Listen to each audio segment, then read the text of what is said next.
Hai guys, balik lagi sama aku Uti. Kali ini aku akan membawakan alur cerita film yang berjudul I Wanted to Be Loved by You yang dirilis pada September 2018. Diceritakan ada seorang wanita cantik yang sedang melihat ikan di sebuah akuarium. Ia bernama Nami Sakura. Terlihat di situ juga ada suaminya yang akan berangkat untuk bekerja. Namun, tiba-tiba suaminya merasa pusing hingga ia jatuh dan pingsan. Melihat itu, Nami pun panik dan membawanya ke rumah sakit. Sesampainya di rumah sakit, suaminya pun langsung ditangani oleh seorang dokter. Ia pun berbincang empat mata dengan dokter spesialis jantung yang menangani suaminya pada saat itu yang bernama Agus. Dokter Agus menjelaskan jika suaminya mengalami penyakit berbahaya yang diakibatkan karena jantungnya tidak kuat lagi melihat hal yang membuatnya bergejolak seperti melihat cewek joget di TikTok, wanita-wanita seksi, dan lain sebagainya. Agus juga mengatakan jika ia punya resep obat untuk menyembuhkan penyakit suaminya. Namun, biayanya sangatlah mahal. Itu pun membuat Nami sangat bingung karena ia tidak mempunyai uang yang cukup. Namun, si Agus menawarkan jalan lain ke Nami untuk mengganti biaya obat dengan cara sontak. Itu pun membuat Nami terkejut dan menolak. Tapi Agus berkata, jika tidak segera diobati, maka suaminya akan is dead. Keesokan harinya, di saat Nami menjenguk suaminya, di sana Nami terkejut melihat suaminya yang tiba-tiba kesakitan dan ia segera memanggil dokter. Dengan kejadian itu, si Agus pun kembali menawarkan kesepakatan yang kemarin ia tawarkan. Nami yang tertekan dengan kondisi dan akhirnya menerima kesepakatan dari si dokter Agus demi kesembuhan sang suami.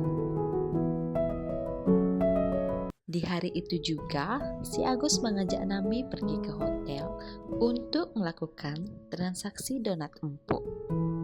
Dan mereka pun di kamar hotel. Setelah puas dengan donat empuk milik si Nami, sesuai janji, Agus pun memberikan obat dan langsung pergi. Beberapa hari setelah kejadian itu, si Nami sedang merawat suaminya yang sudah membaik. Namun sayangnya, obat yang dikasih si Agus sudah habis dan si Nami langsung mencari si Agus lagi. Agus mau memberinya lagi, namun dengan syarat yang sama. Nami pun langsung mengiyakannya.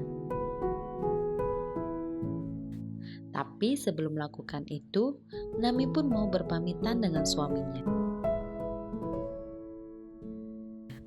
Dan dengan tiba-tibanya, si Agus datang dan mengatakan jika ia mau melakukan itu di samping suaminya.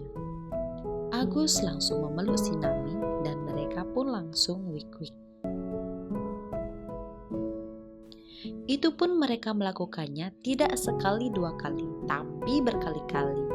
Dan saat itu, Nami sudah mulai rutin menjual donat empuknya itu ke Agus lagi dan lagi. Beberapa hari kemudian, di atas gedung rumah sakit, Agus berbicara dengan santainya kepada si Nami jika kali ini ia ingin mengeluarkannya langsung di dalam donat empuknya si Nami.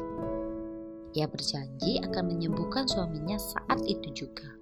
Mendengar itu, Nami pun menerimanya karena pada akhirnya Nami pun menikmatinya. Dan di dalam rumah si Nami, mereka pun melakukan ritual kenikmatan itu lagi. Singkat cerita, terlihat Nami dan suaminya yang sudah sembuh sedang berada di rumah. Dan mereka terlihat menjalani kehidupan normal. Namun ternyata selama ini Nami dan Agus diam-diam melakukannya lagi. Korban dari si Agus ini cukup banyak, bukan hanya si Nami saja. Dan ini beberapa korban si Agus yang membuat ketagihan dan langsung meninggalkannya. Agus, oh Agus, tolong kawinin aku. Agus, aku mohon pulanglah dan kawinin aku. Sekian alur cerita filmnya. Untuk yang penasaran, kode nuklirnya ada di kolom komentar. Dan jangan lupa like, comment, dan subscribe.